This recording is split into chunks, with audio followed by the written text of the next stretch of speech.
મીઠી મીઠી સુગંધ આવે છે, મીઠી મીઠી સુગંધ શું બને છે? મોહનથાળ. અરે વાહ, મોહનથાળ બને છે. કાઠિયાવાડી મોહનથાળ, એકદમ દેશી મોહનથાળ. આમ સુગંધ આવે છે હો, પણ આની મોહનથાળ બનતો એટલે શેકાતો હોય ને એટલે બહુ સુગંધ આવે. આ શેકાય છે ને? હા. અરે વાહ. અને આ બાજુ પેંડા. પેંડા બનાવ્યા છે દોસ્તો, જુઓ ઘરે બનાવ્યા છે પેંડા. એકદમ નાની નાની પેંડી, સરસ મજાની, પ્રસાદીમાં. મોંમાં પાણી આવે. ભગવાનની પ્રસાદી માટે બનાવ્યા પેંડા. વાહ, આઠમની તૈયારી ચાલુ થઈ ગઈ છે.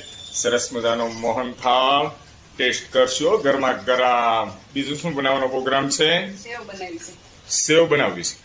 Okay okay okay. આ વરસાદી વાતાવરણ, ગરમા ગરમ મોહનથાળ, સાઈડમાં પેંડા અને ગરમા